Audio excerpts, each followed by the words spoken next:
So in the series starting video, I recommended an agenda connecting to our main topic, eating, and this agenda can be seen here, collecting the different topics that I would like to talk about. And as promised, first I would like to touch the topic of communication, and especially with the very basic communication of baby and mother. When talking about mother and baby communication as eating, we come to the principle that makes this whole thing moving, and that's the instinct of keeping the baby alive. So mothers, this is a given fact that mothers would like to keep their baby alive, and to do so they are monitoring the baby's health, and to do so they are checking different criteria that are correlated to health.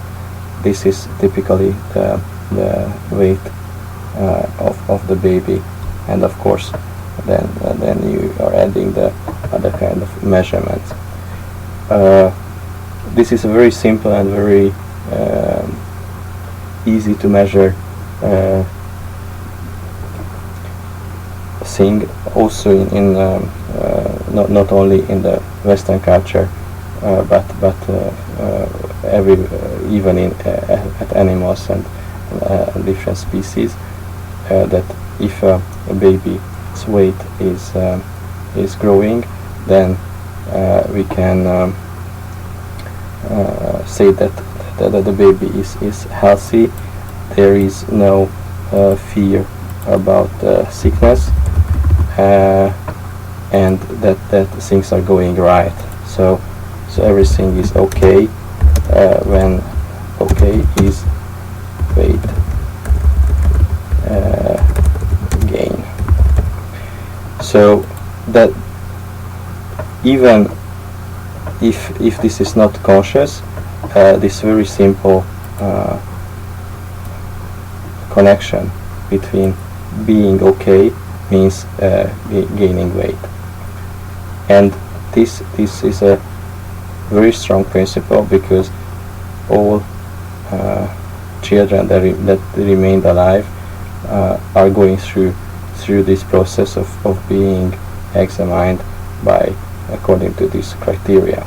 So mothers will do everything to keep their baby okay, and to give them more food in order to increase their weight. Of course, this motive is has the background of that a hungry child is crying and giving signals that is not okay. So in the very early phase of a child's life,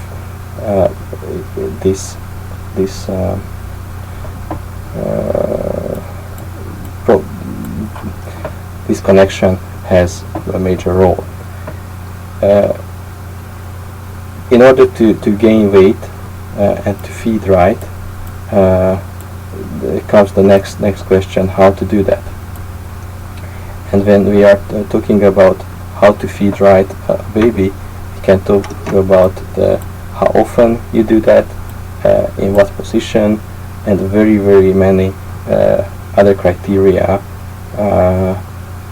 what type of food, and then comes that not only what type of food enters in the baby's mouth, but also there is a not very obvious connection between the food and the mother's milk. So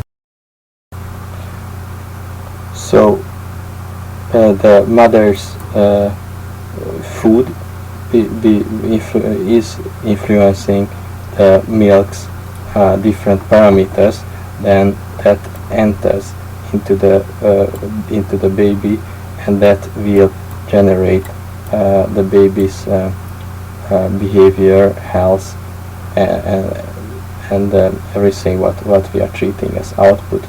So this is the mother, and this is the baby. So it's a next step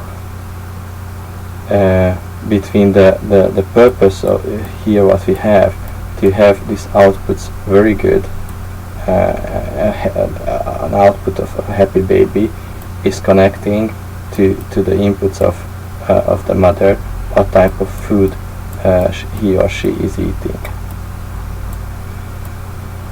So and these connections, you don't have to have too high intelligence to make these connections, and this is only the one aspect of feeding right a baby. And then comes the more interesting aspect of communication, that the baby is reacting. We mentioned here the crying of the baby, or smiling, or being happy, or being healthy. That's a way of communicating towards his or her mother, and giving a feedback whether this whole process was okay. So here not only the food what the mother has eaten, but also the other criteria, the how often, in what position, in which periods of the day does or he or she eating, giving food. Is he or she giving only milk or other food as well? So this feedback circle what we have here is making the mother more self-confident and happier or satisfied, and is accepting more the baby, or treats as a problematic or easy child. So in the relationship of baby and mother, we treat the mothers as key role players, because they are feeding the baby. But taking into account this feedback circle what we presented here, we see that babies have a huge power, and they have a huge effect on their mother to make their mothers happy, just by accepting or rejecting the food what the mother is giving. And that's a very strong relationship that is building, because mother is feeding the baby, and the baby is giving feedback to the mother with his or her behavior of accepting or rejecting the food.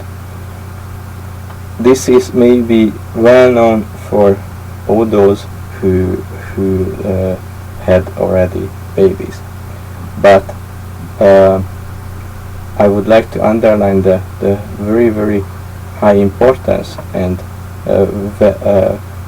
huge spread of this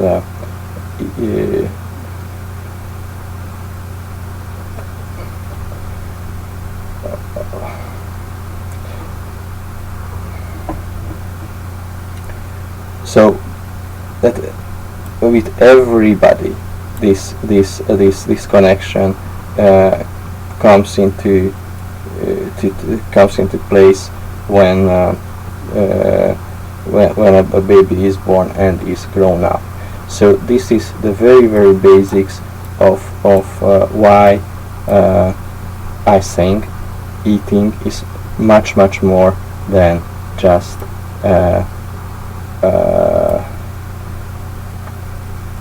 getting some energy and chemical stuff and vitamins into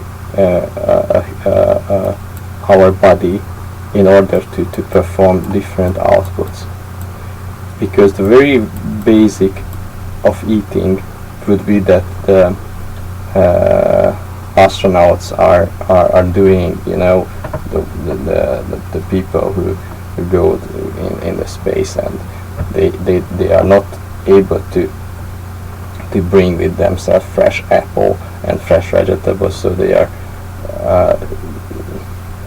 taking with themselves different type of creams and tablets that they are almost tasteless, and it's very, very concentrated energy and everything that the human body needs in order to perform.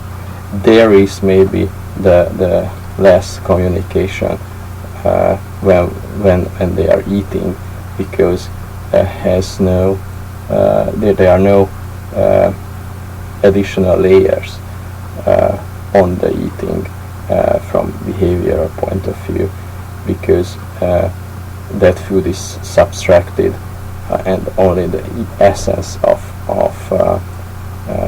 the food is brought to them.